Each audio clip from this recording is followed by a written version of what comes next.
Jadi Iya. menikah itu berat, menuntut ilmu itu berat, tapi menjadi luar biasa ketika kita bisa menggabungkan keduanya.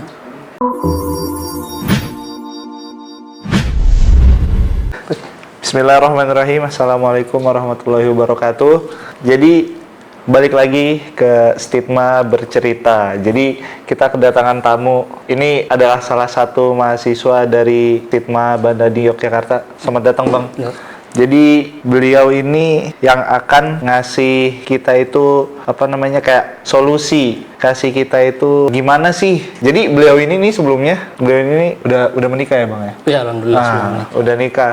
Jadi gimana sih kita masih Abang semester berapa, Bang? Semester 7 sekarang. Semester 7. Ya. Jadi Ya. Abang tuh semester 7, bayangin semester 7 kan lagi pusing-pusingnya ya kan. Mikirin mau KKN apa mau skripsian, gitu. PPL apa segala macam. Tapi ini udah nikah malah dari sebelum kuliah.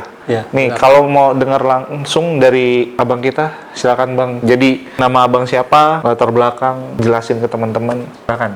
Ya, jadi alhamdulillah seperti yang sudah disampaikan, Ana sudah berkeluarga dan Ana sendiri dari sekarang masih melanjutkan studi di Sekolah Tinggi Ilmu Tarbiyah Madani Yogyakarta ini. Jadi alhamdulillah Ana sebelum masuk ke Stigma itu memang sudah berkeluarga. Sudah berkeluarga sebelum masuk ke Stigma. Mungkin kalau antum sudah tahu ya siapa Ana ya, nama Ana sendiri, tapi mungkin teman-teman media belum pernah kenal Ana. Iya, Ini. makanya. Nama Ana sendiri Raidin Umamiti. Ana berasal dari Maluku, daerah timur ya. Di Ana sebelum masuk ke Stigma ini, Ana di salah satu pondok pesantren tahfidz Al-Quran. Di situ Ana menempuh pendidikan sekitar kurang lebih 3 tahun. Baru kemudian Ana melanjutkan pengabdian. Nah, singkat cerita di pengabdian ini nih, Ana menikahnya di sini di waktu Ana mengabdi di pondok pesantren Ana dulu. Di situ sebenarnya ceritanya panjang. Memang Ana juga waktu itu sudah pengen menikah sebenarnya, sudah pengen Kenapa menikah. tuh, Bang? Kenapa tuh?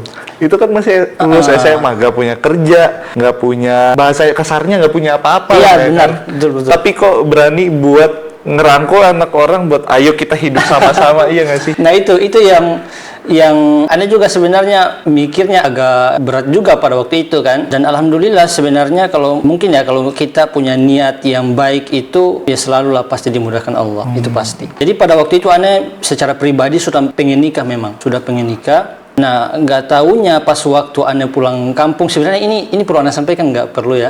Sampai Bebas ke aja, detail iya bebas ya. Jadi pas Ana pulang kampung waktu itu Ana kelas 3, baliknya itu pengabdian, tapi waktu Ana di kampung itu Ana dipanggil sama salah seorang guru Ana pada waktu Ana di sekolah MTS di desa Ana waktu itu. Ana dipanggil, kemudian singkat ceritanya beliau itu menawarkan anaknya beliau buat Ana untuk Ana nikahkan gitu. Untuk Ana nikahi gitu. Kenapa tawarinya ke antum, Bang? Kan banyak gitu laki-laki lain. Pasti kan ada kelebihan, iya kan? Iya, betul. Yang beliau, wah nih boleh nih dijadiin mantu. Iya, betul. Gitu, Memang kan? karena waktu itu beliau yang nawari dengan anaknya beliau itu, beliau itu guru Ana, bisa dikatakan Ustadz Ana lah gitu. Oh, ya. Yang pertama kali Ana kena sunnah, kemudian beliau yang ngajak Ana setelah sekolah SMP itu, setelah MTS itu beliau yang ngajak Ana ke pondok untuk mondok di Jawa gitu.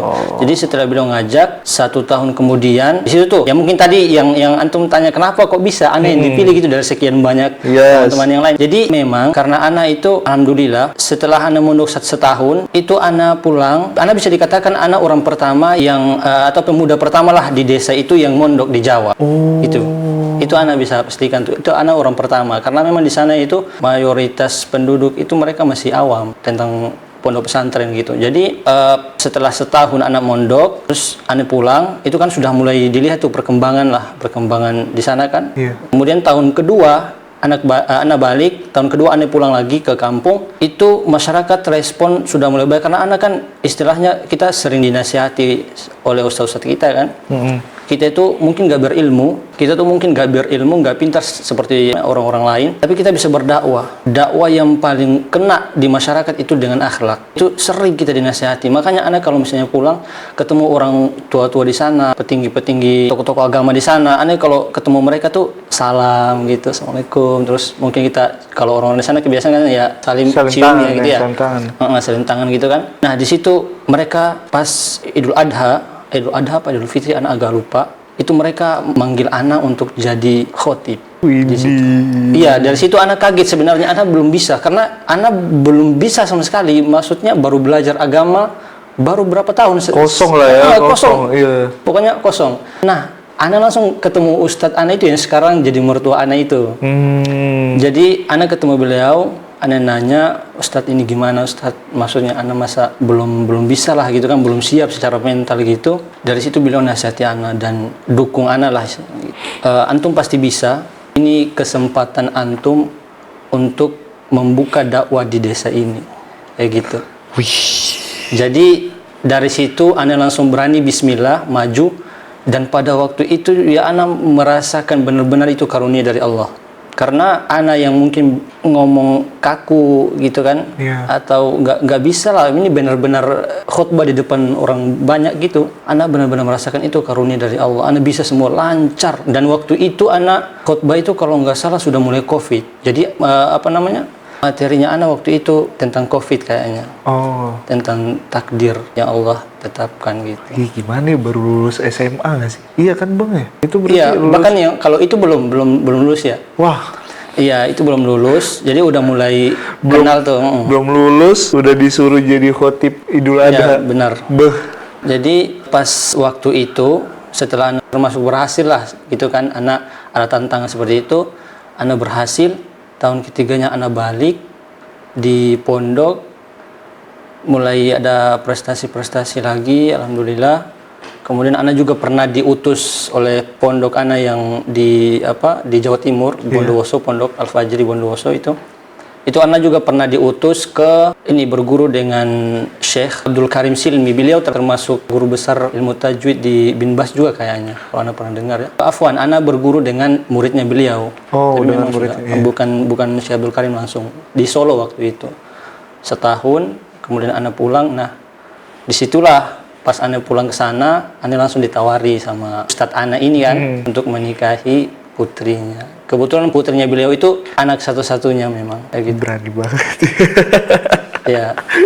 Wah, kok bisa Bang itu, kok yang bikin bismillahnya itu apa Bang? Kan pas dari awal cerita aja dari tadi bener-bener kayak bahasa kasarnya baru-baru hijrah lah gitu loh ya. Iya, baru hijrah memang. Terus baru hijrah.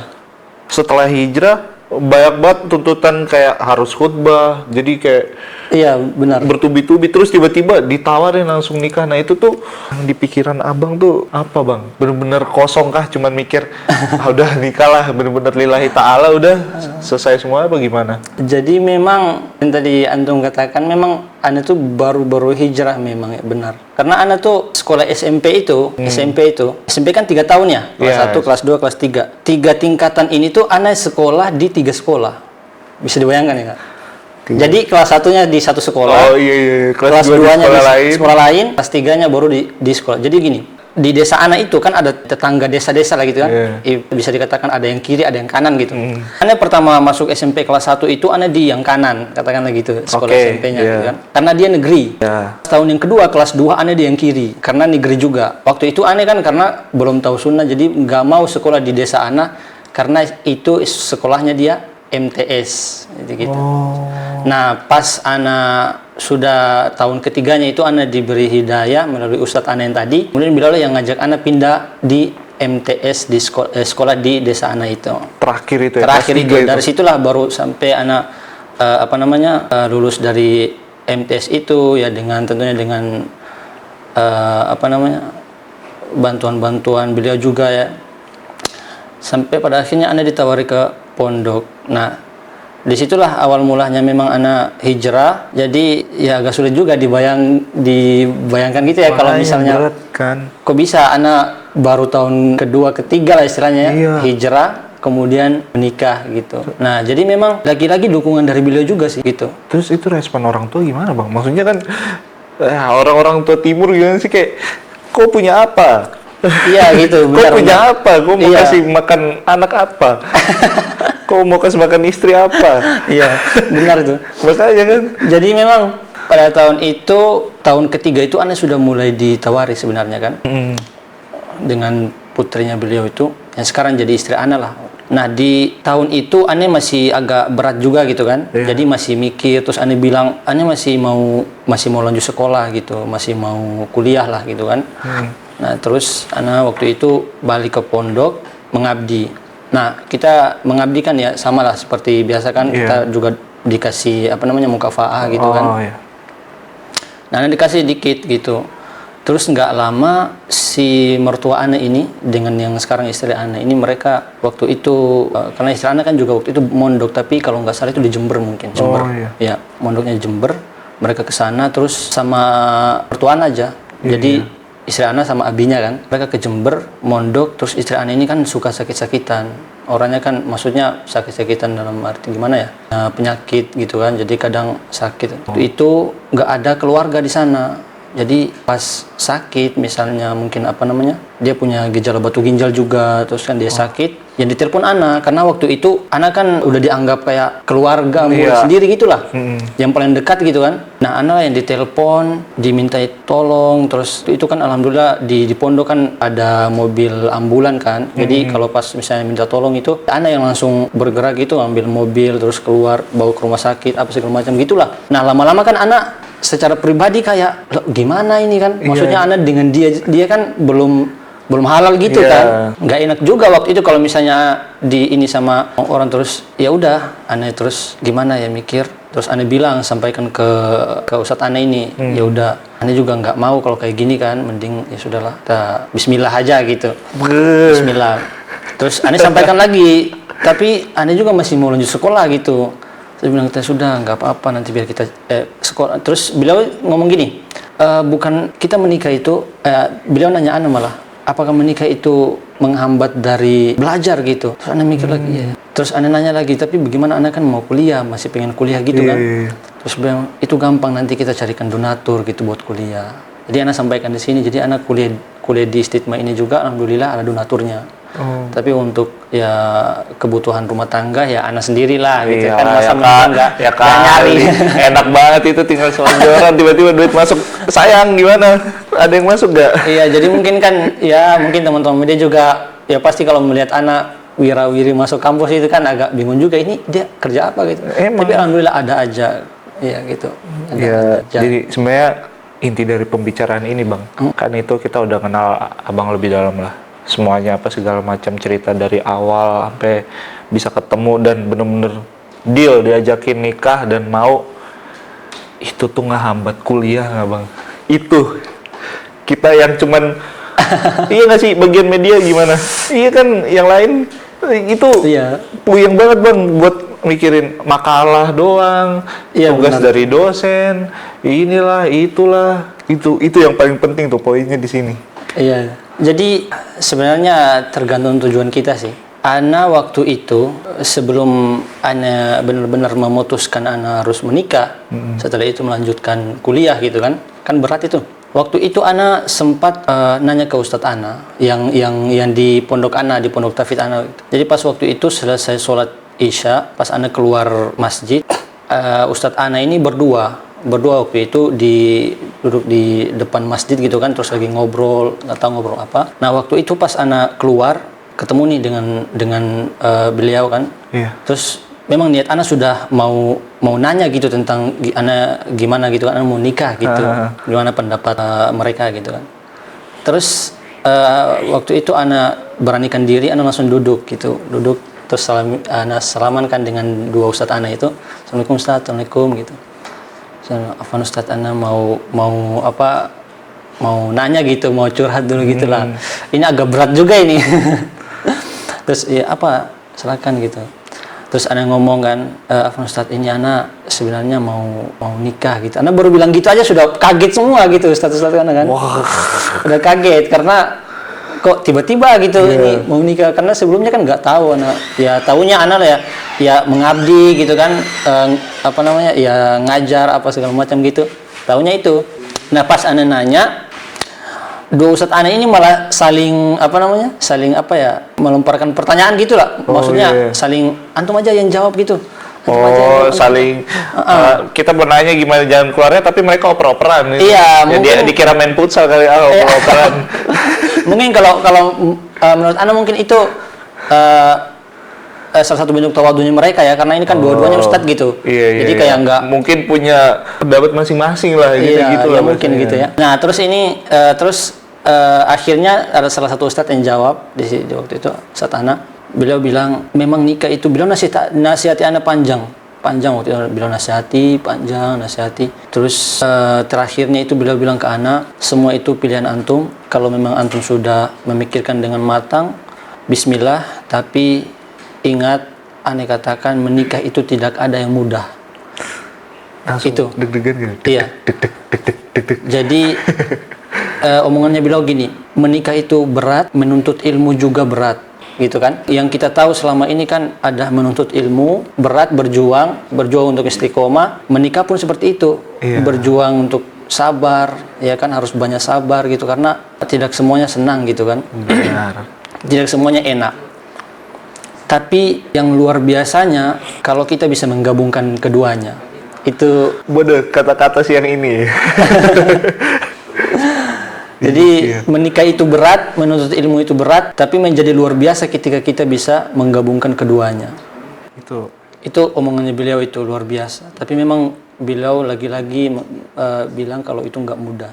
Nah, Ana waktu itu kan mikir tuh, kalau kita bisa, maksudnya menggabungkan keduanya itu, kita menikah kan menyempurnakan setengah dari agama tuh. Iya kan, kita menikah, kemudian kita juga sambil menuntut ilmu. Mulia-mulia semua tuh. Iya. Tapi cobainnya nggak main-main ya? Iya, nggak main-main. Kalau yang mau nyoba ya... Nggak. Kayaknya dulu deh. Terlalu berat. Dan kenyataannya nggak banyak lah kita lihat kan, orang kalau udah menikah tuh menuntut ilmu tapi masih kurang maksimal. Ana sendiri merasakan seperti itu. Iya, lebih fokus ke keluarga lah ya. Banyak. Tapi kalau misalnya teman-teman mau nyoba ya gimana silakan. tuh? Ya, mungkin bisa lebih istiqomah lagi, mungkin bisa lebih rajin lagi gitu ya. Tapi kayaknya dari kuliah dulu kayaknya. Iya. Kayaknya kuliah dulu ya nggak sih, daripada benar. puyeng. Berarti ini banget ya Bang ya, kayak aduh, nih air belum bayar. Sedangkan nih istri belum makan, tapi lagi di kampus nih lagi sambil gini, tapi otak aduh, air pump, air listrik, listrik segala macam. Ya benar itu. Wah, amburadul. Terus itu jalan keluarnya apa Bang itu? Maksudnya pasti kan ada kayak misalnya contoh membagi waktu yang pas mungkin dari Abang sendiri, kayak bagaimana pas waktu belajar gimana, terus pas ada tugas tapi ada kepentingan keluarga gimana. Nah, itu mungkin bisa kasih solusi ke teman-teman gitu. Kalau ada yang mau nikah ya, siapa tahu kan. Ya banyak lah pasti yang mau nikah. Iya. Maksudnya nikahnya nggak sekarang. Kali yang sekarang kan yang udah ngebet, yang nggak tahanan. Iya, jadi memang Ana sendiri memang merasakan lah berat menikah. Kita masih dalam masa-masa menuntut ilmu, terus menikah mau sambil menuntut ilmu. Ya karena kan banyak lah yang udah menikah kan lebih sibuk dengan urusan ini, urusan rumah tangganya gitu. Tapi Ana pribadi terkadang ya memang lebih sibuk dengan urusan rumah tangga. Ana sendiri pribadi gitu kan lebih sibuk. Tapi Ana selalu berusaha untuk bagaimana bisa sambil menuntut ilmu. Itu yang dipikirkan Ana. Makanya sebelum Ana nikah pun itu kan ya Ana benar-benar memastikan dulu kira-kira kelanjutan dari pendidikan Ana ini seperti apa gitu. Udah emang ini ya Bang namanya, kayak udah punya target, pokoknya inget harus pendidikan juga gitu. Pendidikan juga, harus belajar juga gitu. Ana pikirnya itu. Nah, makanya ketika ada kesempatan, ada peluang, ya Ana ambil, ya kan? Gas aja karena kan ya kalau misalnya ada donatur nih yang mau kuliahkan ini. Terus ditawarin nikah juga, ya Ana ya gas aja. Itu menurut Ana ya nikmat juga lah gitu kan. Itu termasuk rezeki yang besar banget itu Bang. Tinggal mungkin Ana ya cari buat nafkah aja gitu. Tapi ini kita ngobrol lama-lama kayak gini, aus nggak sih? Aus juga sih. Udah ada minuman nih. Ya kali kita nggak minum. Oh iya. Minum dulu. Makanya mending kita minum. Jadi kayak gitu ya. Sebenarnya berarti nggak berat-berat banget lah ya. Mungkin kalau punya tujuan awal kayak tetap pendidikan, jadi kayak pasti ada aja jalan keluarnya gitu ya, pasti ada. Dan kalau dipikir-pikir memang berat juga, dan ya kenyataannya berat sih, berat banget pasti berat. orang yang udah kerja aja itu, yang mereka udah kuliah dulu nih, udah selesai kuliah kerja itu aja masih ada yang ya nauzubillah min zalik lah, banyak yang Iya. apalah inilah itulah, nauzubillah lah, pokoknya amit-amit nggak mau terjadi. Itu kan berat banget. Ya makanya sebenarnya kalau ana pribadi sih memandangnya itu tergantung kebiasaan kita sebelumnya juga. Jadi misalnya gini, kita tuh pengen menikah. Terus di dalam hati kita itu nanti kita setelah menikah kita sambil menuntut ilmu, sambil belajar gitu ya. Tapi itu nggak akan bisa terjadi kalau sebelumnya kita belum punya kebiasaan menuntut ilmu. Maksudnya belum ikhlas, belum benar-benar kayak Karena Allah lah gitu, masih belum tuh, lah. Sekarang ini kita lihat aja sekarang ini nih, Anda seperti apa gitu? Apakah Anda semangat menuntut ilmu? Apakah sekarang itu masih malas-malasan? Karena kebanyakan ketika misalnya kita sekarang malas-malasan, terus menikah, yang terjadi nanti malah semakin malas gitu. Sebenarnya seperti itu. Jangan nikah dulu kalau males. Iya, kalau anak itu ya, ini boleh disampaikan. Maksudnya sampaikan ya, aja bang, mungkin karena jadi apa namanya, buat ini pelajaran motivasi juga ya. Iya, pelajaran buat teman-teman. Jadi anak itu di pondok anak itu juga menjadi salah satu murid yang berprestasi juga. Alhamdulillah gitu. Jadi kan maksudnya berprestasi sampai anak itu diutus ke sini menimba ilmu untuk nanti balik ke sana. Maksudnya ya anak juga diangkat jadi imam di di pondok anak juga gitu kan waktu itu, karena pondok tahfidz kan. Jadi imam, dan anak punya keinginan kuat gitu untuk menuntut ilmu. Bayangkan anak dari baru mengenal sunnah, bisa dikatakan pemuda pertama di desa anak itu yang berangkat ke pondok pesantren, kan benar-benar anak dari anak sendiri tuh. Dan waktu itu orang tua anak malah nggak mau. Iya, dan itu ceritanya panjang itu. Kalau misalnya diceritain nggak bakal cukup nih. Ya iya sih. Kalau diceritain, karena memang di sana itu benar-benar orang masyarakat di sana itu masih belum mengenal sunnah. Jangankan mengenal sunnah, tentang Islam saja, syariat-syariat Islam kayak misalnya sholat, puasa itu banyak yang nggak mengerjakan. Berarti di sana. Di sana di Maluku ya bang ya? Iya, di Maluku di sana. Maluku Utara Maluku atau enggak, Ambon? Maluku aja, Ambon. Oh, tapi Ambon banyak muslimnya kan lah ya? Iya, sudah sekarang ya 50% lah. Masih banyak sih. Enggak, anak kan di NTT, di gitu Kupang. Ya. Jadi itu wah dikit banget muslimnya. Jadi kalau Ambon berarti masih inilah ya, masih muslimnya masih banyak lah ya. Ya, jadi pas Ana waktu berangkat ke pondok itu benar-benar dari niat Ana pribadi, dari Ana yang memang pengen belajar gitu, pengen sekali belajar agama gitu ya. Kenapa sih bang? Kenapa kok kan anak-anak zaman sekarang iya nggak sih, kayak pengen ini dulu lah, pengen itu dulu lah, pengen traveling lah, bahasanya pengen pengen kayak ada yang kayak denger lagu atau apa, kan itu nggak boleh atau apa segala macam. Tapi kok antum nih, abang nih punya ini loh, punya tekad yang bener-bener ngebentuk diri gitu, kalau nggak pokoknya harus belajar. Itu kan abang bilang sendiri tadi kayak lingkungan di sana nggak mendukung. Iya kan, bener banget. Nggak ngedukung. Tapi apa gitu? Apa yang di kepikiran abang? Paling kalau yang saya bisa nerka-nerka orang tua ya kali ya. Maksudnya kayak bagaimana ntar gue hidup kalau gue nggak punya ilmu agama, terus orang tua gue nggak. Iya nggak sih bang? Iya juga. Banyak sih sebenarnya faktor yang membuat Anda seperti itu kan. Karena memang yang pertama tuh di sana itu kita nggak pernah ada yang namanya belajar agama gitu dalam. Bahkan kalau dikatakan Anda kenapa nggak pengen seperti teman-teman yang lain? Iya. Karena memang Anda sebelumnya sudah sudah mengenyam kehidupan itu. Oh, udah. Iya, ngerti ya? Iya. Begitu. Sepuh, siap. sudah mengenyam kehidupan itu. Jadi ketika anak itu diberikan hidayah ya, melalui yang saat anak yang sekarang mertua anak ini, itu anak benar-benar berpikir tuh benar, ya Allah beda sekali ya kehidupan yang dulu dengan yang itu kerasa ini gitu. Kerasa sekali. Bahkan sekarang ini yang banyak juga kan teman-teman anak yang ke pondok, tapi pas balik ke sana itu mereka ikut malah terpengaruh dengan kehidupan di sana, lingkungan di sana. Kalau anak-anak merasa sudah kayak ya alhamdulillah, itu semua karunia dari Allah kan, semua Allah yang menjaga hati anak. Anak merasa kayak ya Allah, apa sih hidup itu cuman Pokoknya cuma senang-senang, nggak jelas aja pokoknya ya Allah. Jadi seperti itu yang ana rasakan, makanya cepet banget hidayahnya ya bang ya. Alhamdulillah iya, ya. iya namanya hidayah ya. Ya gitu. mudah-mudahan doain Ana juga bang biar dapat hidayah yang Ya, cepat. amin. Biar nggak ini siapa tahu bisa nikah besok.